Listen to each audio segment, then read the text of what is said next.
नमस्कार दर्शकों, मेरा नाम है संदीप आर के सिंह और आज का जो विषय है आपको बगल की स्क्रीन पर दिख रहा होगा।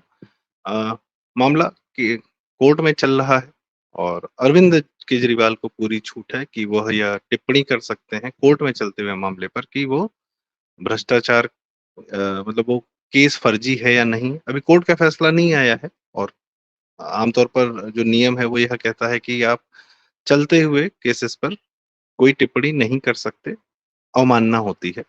पर फिलहाल केजरीवाल जी को न सिर्फ पैरोल मिला है, बल्कि इस बात की छूट भी दे दी गई है कि आप अपने मन से घोषणा कर सकते हैं कि केस फर्जी है, नहीं है, पैसा मिला है, नहीं मिला है, जो भी है। कोर्ट का फैसला बाद में आता रहेगा। ये फिलहाल इनको छूट मिली, इन पे अभी कोई कोर्ट ने स्वतः संज्ञान लेके अवमानना या कंटेम्प्ट ऑफ कोर्ट का, और जबकि पैरोल भी इन्हीं शर्तों पे मिली है कि ये केस के बारे में कुछ नहीं कहेंगे।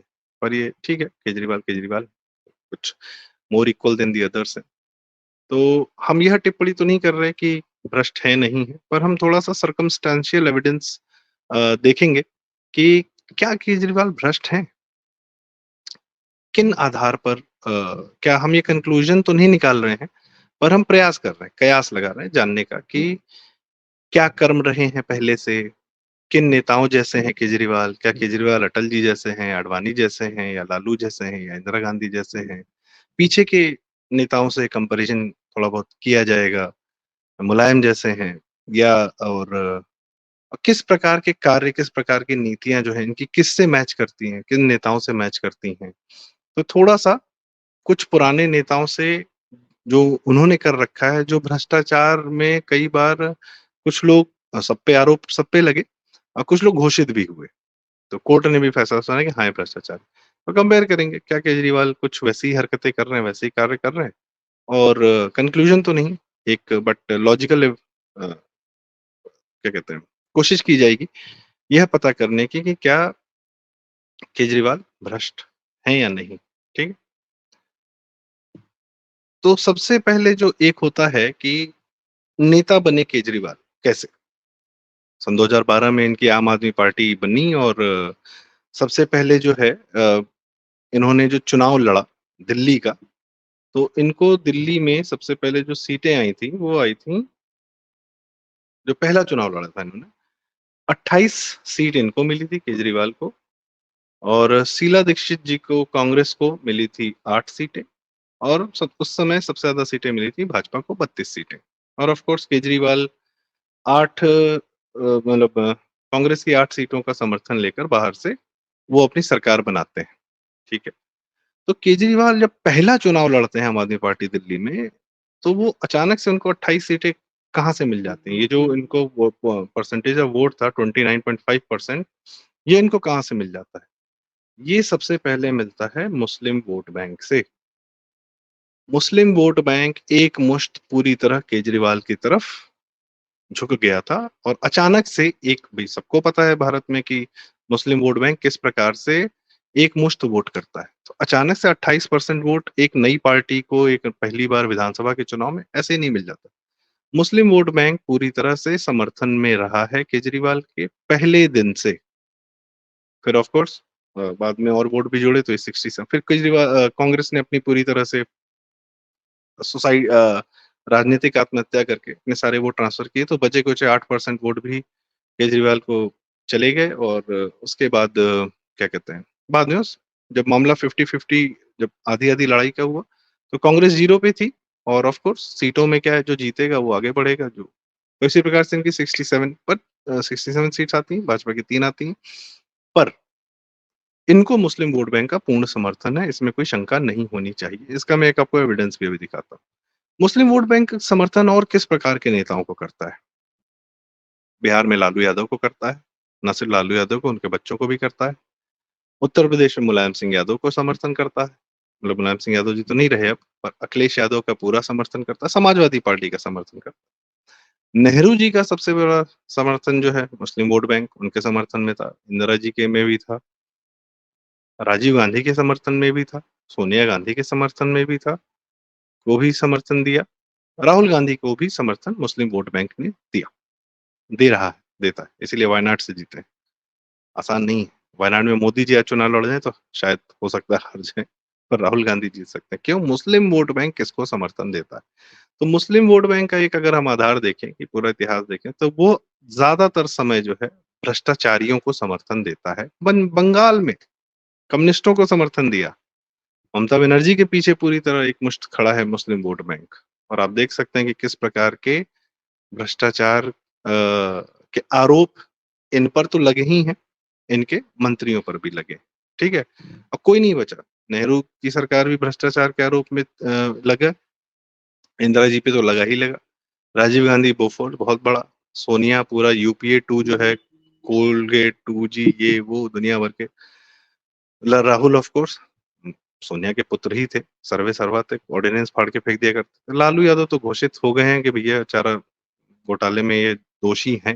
तेजस्वी तेज प्रताप पे भी लगे, मुलायम पे आय से अधिक संपत्ति अखिलेश पर भी लगा। शरद पवार ऑफ कोर्स बहुत सारे घोटाले, बांध घोटाला, ये वो कई सारे आरोप लगे हुए, केसेस चल रहे हैं। फारूक अब्दुल्ला, उमर अब्दुल्ला तो भैया 370 से पहले चूंकि भारत सरकार ऑडिट ही नहीं कर सकती थी, बजट सबसे ज्यादा पर व्यक्ति, सबसे ज्यादा जो भारत में बजट जाता था वो जम्मू कश्मीर के लोगों को जाता था। अगर उत्तर प्रदेश के लोगों को 3,000 रुपये मिलता है तो जम्मू कश्मीर के लोगों को 90,000 रुपये मिलता था, पर उसका कोई ऑडिट नहीं होता था। सबसे ज्यादा बजट अनऑडिटेड जाता था। आप खुद सोच सकते हैं कि फारूक अब्दुल्ला, उमर अब्दुल्ला उस वो पैसे का क्या करते होंगे, और वहां पे बेसिक सुविधाएं नहीं थी। मुफ्ती मोहम्मद सईद, महबूबा मुफ्ती, इन सबको हटाइए, चलिए कोई बात नहीं। आप ममता बनर्जी का देखिए। तो पॉइंट इज कि यह सारे नाम आप कभी भी उठाएंगे, और यहाँ तक कि राज्यों में जो कांग्रेस की सरकारें हैं वो उन पे भी भ्रष्टाचार के आरोप लगते हैं, और वो सदैव मुस्लिम वोट बैंक उनको पूरी तरह समर्थन देता है। तो केजरीवाल पे भी लिकर गेट लगा है, जल बोर्ड घोटाले का है, कई सारे अन्य प्रकार के घोटाले, शिक्षा घोटाले में भी एक टॉयलेट को एक स्कूल बना दिया, बता दिया, मोहल्ला क्लिनिक कई सारे खोले, लेकिन कोरोना में वो एक भी काम नहीं आए। तो इस प्रकार के वो इस वोट बैंक से केजरीवाल नेता बनते हैं, और यह वोट बैंक अक्सर भ्रष्टाचारियों को ही समर्थन देता है। तो एक ये कयास लगाया जा सकता है कि केजरीवाल भी उसी प्रकार से उसी वोट बैंक के समर्थन से हैं, तो वो वैसे ही हैं जैसे बाकी पुराने नेता हैं। ठीक है, इनकी एक खास बात क्या थी, सबूत क्या है? ये सारे नेता मुसलमानी टोपी जाली वाली और गमछा जरूर पहने, इनकी फोटो जरूर आती है। ठीक है, जैसे ही अब इस फोटो को मैं थोड़ा सा कायदे से दिखाऊंगा आपको, आप ये देख सकते हैं जाली टोपी। ठीक है, ये सबसे पहले आप देखिए राजीव गांधी, जाली टोपी, गमछा। राहुल गांधी, ये भी, ये आप जाली टोपी देखेंगे तो राहुल गांधी आपको दिखेंगे। ठीक है, शरद पवार ऑफ कोर्स इफ्तार खाते हुए। ठीक है, बाकी मुलायम, और मुलायम तो इस हद तक थे कि उन्हें मौलाना मुलायम कहा जाता था। अखिलेश भी पहन, देख रहे हैं आप। लालू बिल्कुल बाकायदा दुआएं पढ़ते हुए। ये दो लालू के सुपुत्र, अ, तेज और तेजस्वी। ठीक है, ओके फाइन। जगन रेड्डी, इन पर भी बहुत सारे लगे हुए आरोप। ठीक है, केसीआर, इन्होंने तो मतलब अपना खजाना खोल दिया था सलमान। और अंत में हमारे जो है ये आप शक्ल देख रहे होंगे दोनों की, ये दोनों अभी अभी निकले हैं जेल से। अ, एक जमानत पर है, एक पैरोल पर। भाजपा का कोई नेता शायद आपको ऐसा नहीं दिखा हो, दिखा भी होगा तो राजनाथ सिंह बहुत पहले दिखे होंगे। मोदी जी तो ऑफ कोर्स इसलिए फेमस है कि उन्होंने ये टोपी नहीं पहनी, जेब में रख ली। और योगी जी का एक कथन था कि भाई हाँ, कोई हमको पहनाने भी नहीं आएगा, वो कोशिश भी नहीं करें। ठीक, तो Kejriwal is more or less on the same lines as Lalu, Mulayam and all the corrupt leaders of east. ठीक, फिर क्या होता है इनकी इकोनॉमिक पॉलिसीज पे करते क्या हैं? ये क्या किस तरीके की बात लेकर आते हैं, किस तरीके के इनके नीतियां होती हैं? तो इनकी नीतियां अक्सर ना सोशलिज्म के आसपास होती हैं, समाजवाद का, कि हम जो है समाजवाद को लेकर आ रहे हैं, हम फ्री बांटेंगे, हम गरीबों की बात करेंगे, हम गरीबों के लिए उनको भत्ता देंगे, उनको पेंशन देंगे, उनको मतलब सरकार ही गरीब ख्याल रखेगी, बाकी कोई कुछ अपने लिए ना करे। गरीबों की बात जरूर करते हैं ये सदैव। कांग्रेस तो ऑफ कोर्स आज से नहीं, 40 साल से गरीबी हटा रही है सब लोग।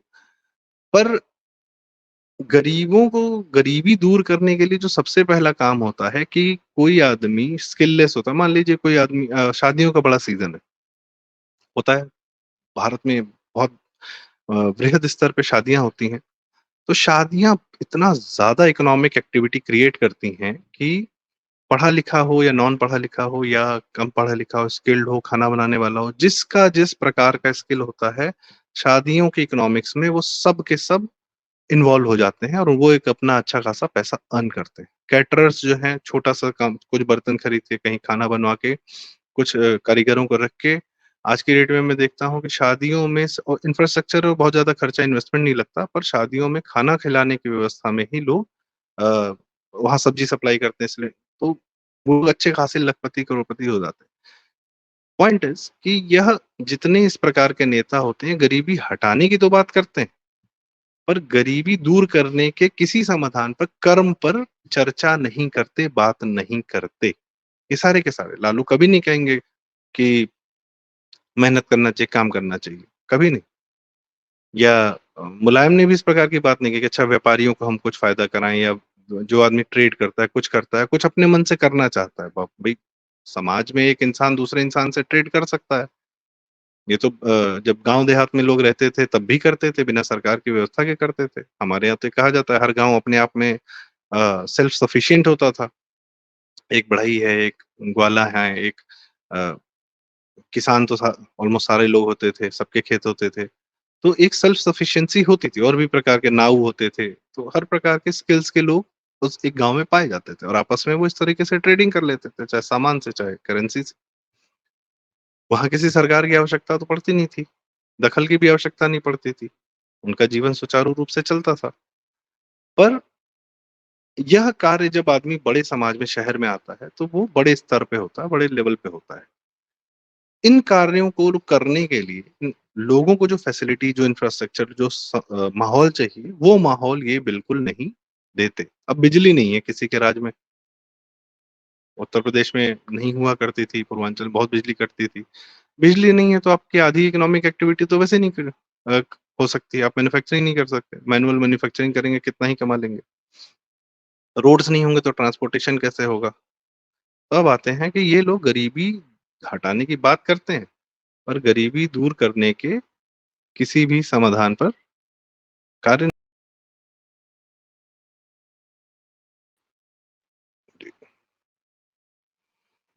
अब हम आते हैं नेक्स्ट स्लाइड पर, इंफ्रास्ट्रक्चर पे काम। तो अपने देश या प्रदेश में जहाँ भी ये इस प्रकार के नेता केजरीवाल के जो समकक्ष जिन नेताओं की हम बात कर रहे हैं, ये कभी, ये जो चरित्र है, ये प्रवृत्ति है कि ये कभी इंफ्रास्ट्रक्चर पे काम नहीं करते। फॉर एग्जाम्पल, ऑफ कोर्स आज हम उत्तर प्रदेश में अच्छी सड़कें देख रहे हैं, बिहार में भी ठीक-ठाक, नीतीश के ज़माने में सड़कें देखी हैं, लालू का इलाका फेमस था। महाराष्ट्र में बहुत बुरे हाल थे सड़कों के, मध्य प्रदेश में बहुत बुरा हाल था जब दिग्विजय सिंह एंड कांग्रेस जो है सड़कों पे बहुत बुरी सड़कें हुआ करती थी। और यहाँ पुल-वुल तो छोड़ दीजिए, यहाँ तो 8-8 साल हमने पुल बनते हुए देखे हैं। एक रेलवे क्रॉसिंग पर 9-10 साल लग जाता था पुल बनते-बनते।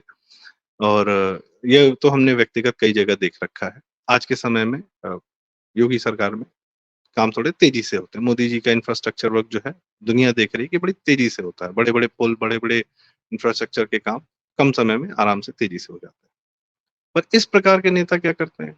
शीला दीक्षित ने दिल्ली में, मैं स्वयं व्यक्तिगत रूप से मैंने वो देखा है कि एम्स फ्लाईओवर हो या धौलाकुआं फ्लाईओवर, जो सिग्नल फ्री फ्लाईओवर्स बनाती थी, बनवाए उन्होंने। ऑलमोस्ट रिंग रोड को पूरा सिग्नल फ्री किया। मेट्रो का काम बहुत तेज़ी से शीला दीक्षित की सरकार में चला। और केंद्र से अटल जी से भी, अटल जी की सरकार थी चाहे तब, चाहे यूपीए ऑफ कोर्स कांग्रेस की थी। तो इंफ्रास्ट्रक्चर के कार्य उन्होंने दिल्ली में बहुत तेज़ी से कराए, शीला दीक्षित जी ने। ठीक है, फाइन, एनोमली। पर जब केजरीवाल आता है तो कई सारे इंफ्रास्ट्रक्चर के काम पर बैठ जाता है। रैपिड रेल के लिए जो पैसा देना था, सुप्रीम कोर्ट ने डाँटा कि तुम जो एडवर्टाइज़मेंट में पैसा खर्चा कर रहे हो, मीडिया एडवर्टाइज़मेंट में, वो हम तुम्हारा बंद करा देंगे अगर तुमने रैपिड रेल का अपना पैसा नहीं दिया। मेट्रो के बहुत सारे एक्सटेंशन्स पे जहाँ इसको पैसा देना था, वो उन्होंने नहीं दिया। आश्रम फ्लाईओवर, जिस रिंग रोड पे तमाम फ्लाईओवर की शीला दीक्षित बनवा के जा चुकी थीं, वहाँ पर एक सेक्शन बचा हुआ था आश्रम का फ्लाईओवर। वो बनते-बनते 5 साल लगा है और उसमें मतलब छोटा-सा स्ट्रेच है, 1 किलोमीटर का ही था। पर वो आफ़त और डेली ट्रैफिक जैम सब कुछ होता था। और इक्का-दुक्का एक सिग्नेचर ब्रिज इन्होंने अपने नाम क्लेम कर लिया कि वो हमने बनाया, वो केंद्र सरकार और इनकी टसल चलती रहती है। खैर, और उसी दौरान केंद्र सरकार ने पूरा पेरिफेरल ईस्ट एक्सप्रेसवे बनाया जो कि ईस्टर्न वेस्टर्न आपका अ, पंजाब से और हरियाणा से जो आने वाली सड़क है उसको दिल्ली में घुसने की आवश्यकता नहीं है, पूरी तरह यूपी डायरेक्ट पहुँच सकता है, पूरा एक्सप्रेसवे बना है, द्वारका एक्सप्रेसवे बन चुका है। दिल्ली के ही आस-पास की बात कर रहा हूँ। प्रगति मैदान के अंदर का टनल पूरा बन गया और बहुत सारी और भी इस तरीके की चीज़ें हो रही हैं। कहने का मतलब है कि जो इस भ्रष्ट चरित्र का नेता होता है, वो इंफ्रास्ट्रक्चर के काम नहीं होने देता है। तो कुछ उदाहरणों से हम यह समझ सकते हैं कि यह क्या कर रहे थे केजरीवाल और क्या नहीं कर रहे थे। अच्छा, खुद के लिए रहने के लिए बहुत बढ़िया इंतज़ाम होता है सारे हर भ्रष्ट नेता का। आप अगर अखिलेश यादव की फ़ोटोज़ गूगल करें, जो लखनऊ में उनका घर है, वो बेमिसाल है, मतलब वो चमकता है। महल जैसा लगता है। लालू भी कोई बहुत हल्के घर में नहीं रहते, बड़े-बड़े बंगलों में रहते हैं और अंदर में बहुत बढ़िया व्यवस्था कर रखी है। दिल्ली में ऑफ कोर्स लुटियंस ज़ोन में 10 जनपद आज तक सोनिया गांधी से छोड़ा नहीं गया। अ, राजस्थान में भी इस तरीके की व्यवस्थाएँ हैं कि बड़े-बड़े बंगलोज़ इनके पास हैं, ये लोग कभी नहीं छोड़ते, बहुत अच्छा रिनोवेशन कराते हैं।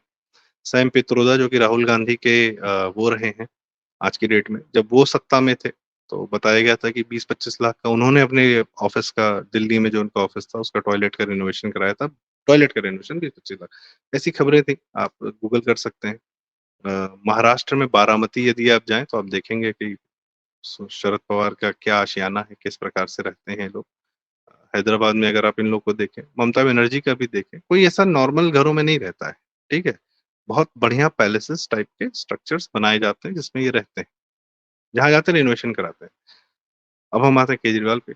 शीश महल की कहानी आप सबने पूरे बाकायदा टीवी पे, पार्टिकुलरली टाइम्स नाउ ग्रुप पे, कायदे से देखी कि शीश महल किस प्रकार से इन्होंने अपने लिए और सुनीता जी के लिए और अपने बच्चों के लिए एक बड़ा बेहतरीन घर नया बनवाया है। अब वो उसपे भी केस चल रहा है कि रेनोवेट कराया है, नया बनवा दिया है। वो गूगल की इमेजेस बताती हैं कि नया बनवा दिया है इन्होंने विदाउट अनुमति, पर करोड़ों का खर्चा किया है तबीयत से अपने घर के लिए, ठीक है? जहाँ पे खुद रहना है अय्याशी से। इस प्रकार के नेताओं को मीडिया का सपोर्ट बहुत तगड़ा मिलता है, क्योंकि मिलिच मीडिया जो है दिल्ली का, मैं मलिच मीडिया ही कहूँगा, उसका एक कार्य होता है, उसकी एक प्रवृत्ति होती है। मीडिया अपने आप में एक प्रॉफिट मेकिंग एंटिटी नहीं होती है, अगर वो कहा जाए कि वो एडवर्टाइज़मेंट से पैसा कमा के अपना खर्चा चलाती है, तो ऐसा पॉसिबल नहीं होता है। तो media as an entity, business entity, उसको बहुत सारे अदर सोर्सेज़ ऑफ इनकम चाहिए होते हैं। तो मीडिया होता है बेसिकली इन्फॉर्मेशन के बिज़नेस में, कि सरकार क्या करने जा रही है, किस जगह पे प्रोजेक्ट बनाने जा रही है, क्या करने जा रही है, पॉलिसीज़ कैसे इनके वो किए जा सकते हैं। तो उस इन्फॉर्मेशन की बड़ी सख्त ज़रूरत जो है बहुत सारे व्यापारिक वर्ग को, मीडिया एक माध्यम होता है, एक आप लाइज़नर कह लीजिए, लाइज़निंग बहुत तगड़ी करते हैं मीडिया वाले, ये नीरज रेडिया टेप्स में हमने सुना। तो अ, और ये मीडिया हमेशा चाहता है कि अच्छा, एक एक और प्रक्रिया होती है, जैसे एक सौरभ द्विवेदी ने लल्लन टॉप पे बताया था कि उनके किसी एडिटर ने पहले कहा था कि खबर छापने के ₹5 मिलते हैं, खबर छिपाने के ₹500। तो मीडिया खबर छाप कर या दिखाकर उतने पैसे नहीं कमाता जितना किसी एक खबर को छिपाकर। तो खबर छिपाने का मतलब है ब्लैकमेल करना। तो ब्लैकमेल किसको करोगे? जिसने गलत काम किया उसी को तो ब्लैकमेल करोगे। तो मीडिया की एक बड़ी इच्छा रहती है कि सत्ता में सिर्फ़ और सिर्फ़ वही चरित्र का नेता रहे जो भ्रष्टाचारी हो, जो गलत काम करे, जिससे हम पैसे निकलवा सकें, जिसके मंत्री गलत कर रहे हैं। जब मुख्यमंत्री गलत करेगा तो नीचे वाले तो ख़ैर बाय डिफ़ॉल्ट करेंगे।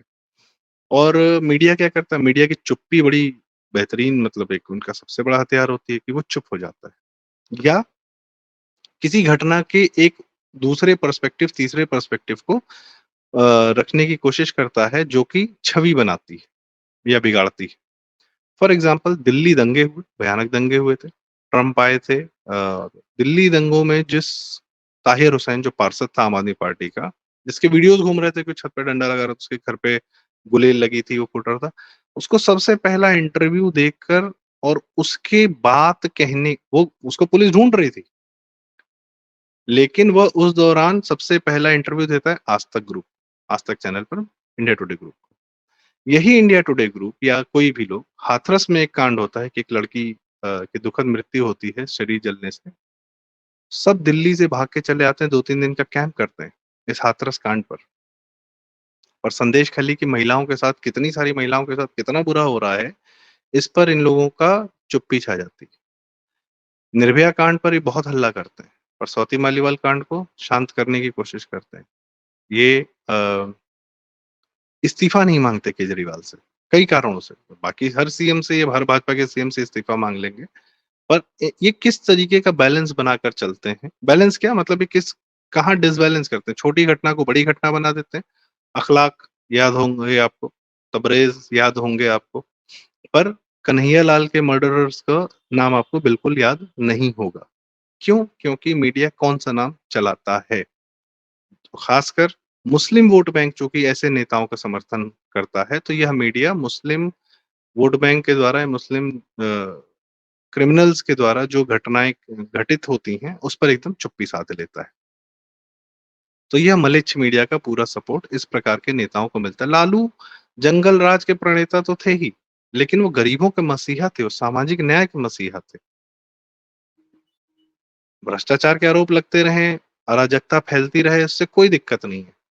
पर किसी न किसी प्रकार से नेताओं की छवि चमकाने का प्रयास होता है। मुख्तार अंसारी मरता है तो उसको जो है रॉबिन हुड बताया जाता है कि इलाके के लिए बहुत बढ़िया थे, ये थे, वो थे, अपने एरिया की जनता के लिए।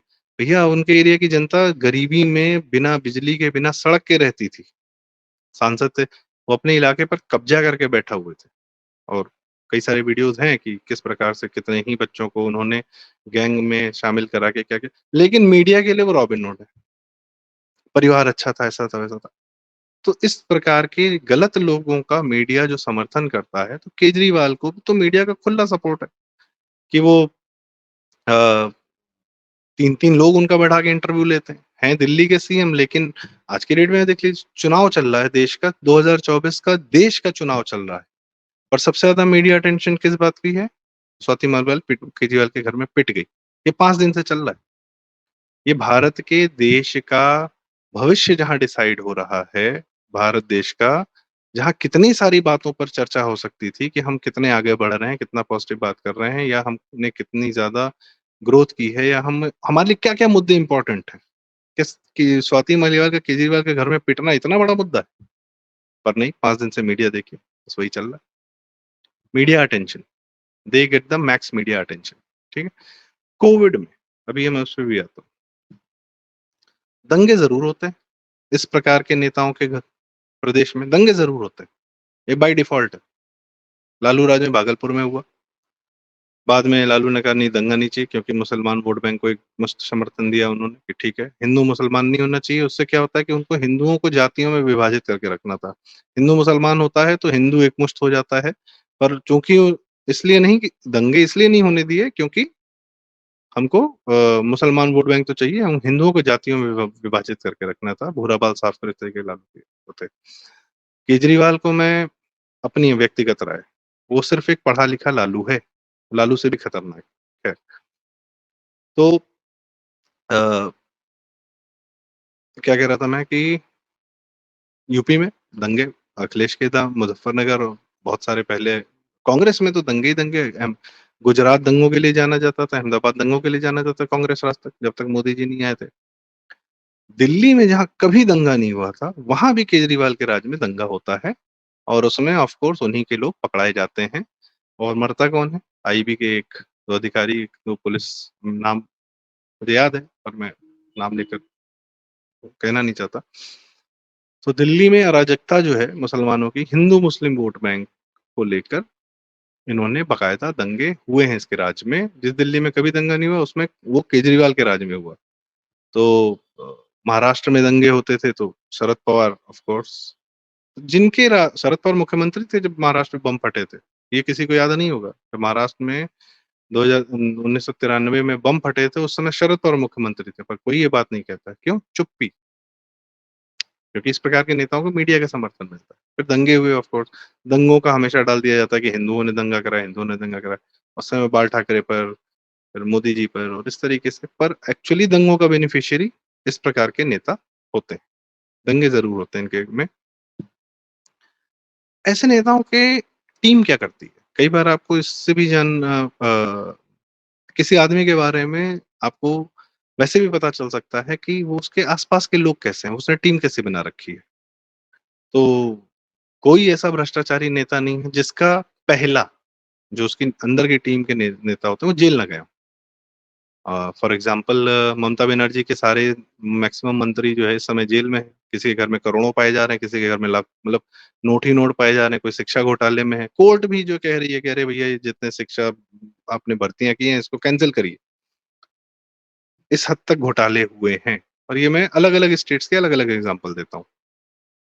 कांग्रेस के बहुत सारे नेता लोग भ्रष्टाचार में आरोपित हुए, उनकी जो टीम थी, ए राजा हो गए, चिदम्बरम हो गए और क्या ही नाम ले कोयला घोटाले में श्री प्रकाश जैसा हर कोई। तो मायावती जी के थे, बाबू सिंह कुशवाहा एनआरएचएम घोटाले में जेल गए।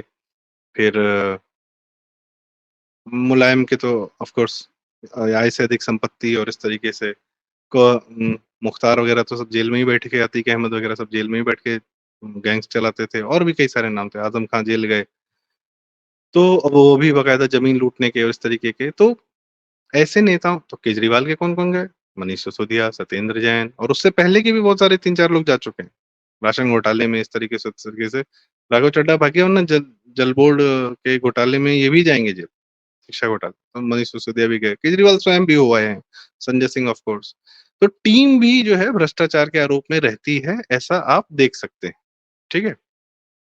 मान लीजिए सोनिया गांधी नहीं गई हैं आज तक, लेकिन नेशनल हेराल्ड में ज़मानत पर हैं बाहर और नरसिम्हा राव बहुत अद्भुत आदमी, पर किसी प्रकार से उन पर भी आरोप लगे झारखंड मुक्ति मोर्चा के।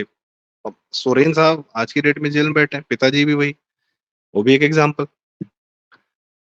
फिर नया पॉइंट है हमारा फैमिली का, कि ये इस प्रकार इस चरित्र के नेता जो है जब आप बागडोर सौंपते हैं, तो सदैव अपने ही परिवार को सौंपते हैं। इसका तो मतलब कोई ये तो विशुद्ध बहुत बढ़िया है। मैं आपको एक चीज़ दिखाता हूँ, फैमिली, ये देखिए। नेहरू से कहानी शुरू होती है, इंदिरा जी को उन्होंने सौंपा। नेहरू के जीते जी इंदिरा गांधी कांग्रेस की प्रेसिडेंट बनी थी, नेहरू एन्श्योर्ड दिस। मैं प्रधानमंत्री पद सौंपने की बात नहीं कर रहा हूँ, क्योंकि जब तक इस प्रकार इस चरित्र के नेता जब तक स्वयं नहीं मर जाते, तब तक छोड़ते नहीं। करुणानिधि रीसेंट एग्ज़ाम्पल है, 92-93 साल के थे, लेकिन जब तक गए नहीं, तब तक पद छोड़ा नहीं। ठीक है। शरद पवार को देख लीजिए, 82-85 साल उम्र है, लेकिन हमको छोड़ना नहीं, हम रहेंगे। अंततः अजीत पवार जी ने जो है लात मारी, तब जाके निकला, वरना वो बने हुए थे। इनके यहाँ तो खैर दुखद मौतों का एक सिलसिला चलता रहता है। Indira Gandhi made sure, Sanjay Gandhi was ruling everything. Sanjay Gandhi Congress के सर्वे सर्वा थे। खैर मृत्यु हुई, तो राजीव गांधी तुरंत बने प्रधानमंत्री। फैमिली में ही जाना है, पूरा पार्टी, पूरी सत्ता। पहले पार्टी फैमिली को हैंडओवर की जाती है, ये मेक श्योर। फिर ऑफ कोर्स बीच में असमय मृत्यु इनकी हुई, तो सोनिया गांधी ने किस प्रकार से पार्टी पर कब्जा किया था सीताराम केसरी को बाहर करके, ठीक है? सोनिया गांधी के रहते-रहते राहुल बने। सोनिया गांधी सबसे लंबे समय तक कांग्रेस प्रेसिडेंट थी। सोनिया गांधी के रहते-रहते राहुल गांधी कांग्रेस प्रेसिडेंट बने और आज की डेट में प्रियंका गांधी महासचिव भी हैं। इस मुलायम ने जब सौंपना शुरू किया अपना दायित्व या अपना विरासत, तो किसको सौंपा? अखिलेश को। फैमिली में भी ये नहीं कि भाई को, अपने बच्चे को। कारण वही बता रहा हूँ क्यों। उसके बड़े कारण भाई लालू के ये 2 सुपुत्र तो भई चैंपियंस हैं, डिप्टी सीएम बन चुके हैं। पार्टी के अध्यक्ष यही हैं, तेजस्वी। करुणानिधि ने सीधे अपने बच्चे को ही सौंपा, स्टालिन को, ठीक?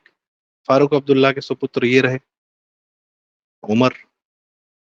और अंततः जो है केजरीवाल के बच्चे अभी तक बालिग मतलब उतने बड़े नहीं हुए हैं, तो अ, हमारी सुनीता भौजाई जी को केजरीवाल ने सौंप दिया। पीछे खुद जेल में चले गए, पर इन्होंने सौंप दिया, ठीक है? कारण क्या है?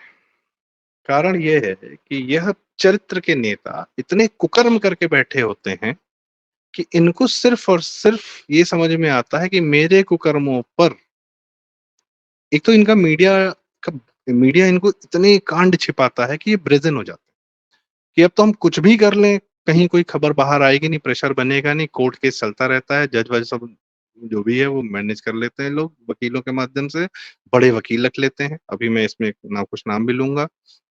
इन इस चरित्र के नेताओं के वकील बड़े कॉमन होते हैं, ठीक है? खैर, तो तो इनको ये लगता है कि हम कुछ भी कर सकते हैं। पर क्या है कई बार अति जो है वो ज़्यादा हो जाती है, तो जब आप इतना अति मचा देते हैं, तो अंततः आपको सौंपना ही पड़ता है।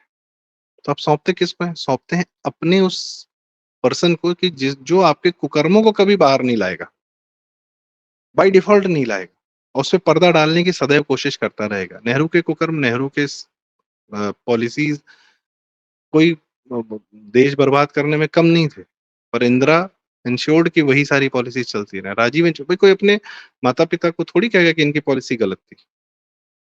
इसीलिए everything is in the family कि वो कम से कम पलट के ये नहीं कहेगा कि मेरा पति गलत था, उसने गलत काम किया या मेरे पिता गलत थे या मेरी माताजी गलत थीं, उन्होंने ऐसा गलत काम किया, हम कुछ बदलाव नहीं चेंज लाते। बदलाव की बात करेंगे, पर करेंगे वही जो पिताजी किए थे। अखिलेश से बहुत उम्मीद थी बदलाव की, यहाँ की जनता ने पता नहीं क्यों उम्मीद कर ली थी, किया वही जो उनके पिताजी करते थे, ठीक है? सदैव इन फैमिली। तो केजरीवाल ने किसको सौंपा? सुनीता जी को। तो चरित्र ऑलमोस्ट हम देख रहे हैं कि किस प्रकार के लोगों से इनका मिल रहा है। डिज़ास्टर्स जब कभी आपदा आती है, इनके कार्यकाल में या इनके प्रदेश में या इनके सत्ता में होते हुए, ये उसको उसका सबसे ज़्यादा दोहन करते हैं, सबसे ज़्यादा पैसा कमाते हैं। उत्तराखंड में बाढ़ आई थी। सोनिया गांधी 3 दिन बाद ट्रक रिलीज़ करती हैं, वो ट्रकों का डीज़ल खत्म हो जाता है, वो जाके रास्ते में रुक जाते हैं, सारा सामान बिक जाता है। वहाँ पर जो बाढ़ में लोग फँसे हुए थे, 5-5 सौ रुपए की पानी की बोतलें उनसे खरीदवाई गईं, लूटा गया। लूट तंत्र चल रहा था उस आपदा में और डिज़ास्टर की कमी नहीं रही है कांग्रेस काल में और जनता को क्या मिलता था, क्या नहीं मिलता था। जैसे बिहार में, असम में हर साल बाढ़ आती ही आती है। तो ये बाढ़ जो है ना भ्रष्टाचारी अधिकारियों और नेताओं के लिए बहुत बढ़िया सीज़न होता है। ये बाढ़ आपदा का सारा पैसा खा जाते हैं और जो काम करते हैं, नहीं करते हैं, उसमें दिखाते भी नहीं। क्यों? क्योंकि अगले साल फिर बाढ़ आ गई, सड़क बनी थी, बह गई। तो यह आपदा का अद्भुत अवसर उठाते हैं। हमारे यहाँ गोरखपुर में जापानीज एन्सेफेलाइटिस का बहुत प्रकोप होता था, वहाँ पर कोई झाँकने नहीं जाता था। 2017 तक 5-500 हज़ार-हज़ार बच्चे हर साल मरते थे। अ, उसका बजट जाता था ज़रूर हेल्थ का, लेकिन एक्चुअली ज़मीन पे नहीं दिखता था। डॉक्टर कफ़ील खान का नाम याद है ना? One of the biggest beneficiaries of that entire racket. तो जब योगी जी आए सत्ता में देन उसको जो है एक हीरो बना के प्रस्तुत किया गया, वो तो बचा रहा था, वो तो बचा रहा था। ही इज़ एन अब क्या बोलूँ मैं? छोड़ देता हूँ। थिंक मीडिया किस प्रकार के लोगों का कैसे समर्थन करता है, खैर। तो आपदा, दिल्ली में कौन-सी आपदा आई? कोरोना आया था। उत्तर प्रदेश की जनसंख्या है ऑलमोस्ट 26-27 करोड़, दिल्ली की जनसंख्या है 2 ढाई करोड़। दिल्ली में ज़्यादा बड़े अस्पताल हैं, बहुत बड़े-बड़े अस्पताल हैं। सो मच सो दैट कि और उत्तर प्रदेश में इतने ज़्यादा अस्पताल नहीं थे। पर उत्तर प्रदेश के लोग दिल्ली एम्स, सफदरजंग इन सब जगहों पर दिखाने जाते थे, गंगाराम, राम मनोहर लोहिया अस्पताल ये सब पे और बाकी छोटे तो बहुत बड़े अस्पताल हैं वहाँ पर दिल्ली में। पर कोरोना में दिल्ली में ज़्यादा मौतें होती हैं कंपैरेटिव टू उत्तर प्रदेश। आप सोचिए कि उत्तर प्रदेश की पॉपुलेशन 10 गुना है दिल्ली से, लेकिन कोरोना में जो मौतें होती हैं, वो दिल्ली के कंपैरिज़न में उत्तर प्रदेश में कम होती हैं। तो डिज़ास्टर का फ़ायदा किसने उठाया? किसने ही कौन इंश्योर कर रहा था कि इस दौरान ऑक्सीजन टैंक बेचे जाएँ? ऑक्सीजन की डिमांड केजरीवाल भरपूर कर रहे थे। ऑक्सीजन चाहिए, ऑक्सीजन क्यों? बेच रहे थे। हैं खबरें कि विधायक और कार्यकर्ता बैठ के बेच रहे थे मरीजों को। खैर, बेड बेच रहे थे, इस प्रकार की। आपदा का अद्भुत अवसर उठाते हैं ये लोग, ठीक है? आपदा में मदद नहीं करते इस चरित्र के लोग। आपदा में या किसी भी मौसम में क्या होता है कि किसी भी विकट परिस्थिति में लोगों के अंदर जो होता है वो एकदम बड़े रूप में बाहर आ जाता है। जो अच्छा होता है उसकी अच्छाई बाहर आती है। कोरोना में हमने देखा जिसको खाना खिलाना था वो खाना खिला रहा था, जिसको मदद करनी थी वो कर रहा था, पर जिसको लूटना हो रहा था वो ज़्यादा बढ़ के लूट रहा था। तो सो मच सो दैट कि केंद्र सरकार को बार-बार इंटरफेरेंस करना पड़ा और इनके लिए दिल्ली के कोरोना के हालात को सुधारने के लिए केंद्र सरकार को उतरना पड़ा और ये बैठ के जो है वैक्सीन की डिमांड कर रहे थे कि फाइज़र की वैक्सीन क्यों नहीं ला रहे, फाइज़र की वैक्सीन क्यों नहीं ला रहे? ये उसमें भी कमीशनबाज़ी करने का बाद में सिद्ध भी हुआ। पूरा प्रयास कर रहे थे। देश की वैक्सीन को गाली दे रहे थे जो सबसे ज़्यादा इफेक्टिव थी और फाइज़र की वैक्सीन को लाने के लिए पूरा बाकायदा वीडियोज़ हैं केजरीवाल के कि फाइज़र की वैक्सीन क्यों नहीं ला रहे? लॉबिंग कर रहे थे या कमीशनबाज़ी कर रहे थे, जो भी था। डिमांड कर रहे थे कि हम डायरेक्ट परचेज़ करेंगे, हम डायरेक्ट परचेज़ करेंगे। कर लेते डायरेक्ट, मौका मिला भी था, कुछ नहीं कर पाए। खैर, आपदा में अवसर ढूँढते हैं। आपदा में मतलब कि आपदा में बहुत निकृष्ट व्यवहार करके पैसे बनाने का कार्य इस प्रकार के लोग, इस चरित्र के लोग करते हैं और उदाहरणों की कोई कमी नहीं है। चक्रवात में बंगाल थोड़ा बर्बाद हो जाता है, तो वहाँ भी ये कि केंद्र सरकार को भेजिए पैसा दे। केरल में बाढ़ आई थी। नेशन हमको इसको नेशनल आपदा क्यों नहीं घोषित किया जा रहा है? नेशनल आपदा कम्युनिस्ट सरकार। केरल में बाढ़ आई थी। लग रहा था देश सिर्फ एक ही जगह बाढ़ आई है, वो केरल में आई है। मीडिया का इतना दबाव पड़ रहा था, नेशनल आपदा घोषित करिए। और जो पैसे जा रहे थे, उसका क्या करती है कम्युनिस्ट सरकार, वो तो अभी उनकी भी बात होगी। ठीक, डिज़ास्टर्स।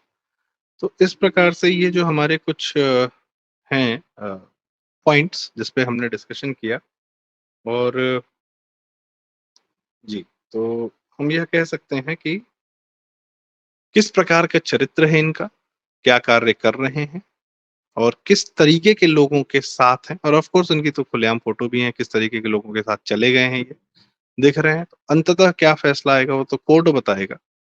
पर एक मोटा-मोटी कयास लगाने का प्रयास किया गया कि हरकतों को देखते हुए क्या चरित्र है, किस प्रकार के नेताओं से मिलता है इस आदमी का चरित्र और हरकतें, कर्म और कर्म के आधार पे तो ही जजमेंट तो बिल्कुल कर्म के आधार पर ही किया जाएगा। तो ये हमारा छोटा-सा प्रयास। दर्शकों कमेंट में हमें ज़रूर बताएँ किन हरकतों से लगता है कि ये किस प्रकार के व्यक्ति हैं केजरीवाल और आप लोग का कोशिश मैं रिक्वेस्ट करूँगा कि कृपया वीडियो लाइक करें, शेयर करें। पसंद आया हो तो हमें कमेंट में ज़रूर बताएँ। चैनल ज़रूर सब्सक्राइब करें। बहुत-बहुत धन्यवाद और कौन से और पॉइंट्स पर डिस्कशन हम कर सकते थे? कौन-सी और पॉइंट्स या हरकतों पर या कर्म पर डिस्कशन किए जाते थे, कॉमन लगते हैं आपको, इनके हमारे भ्रष्टाचारी नेताओं के साथ में, वो हमें ज़रूर बताएँ। बहुत-बहुत धन्यवाद। नमस्कार।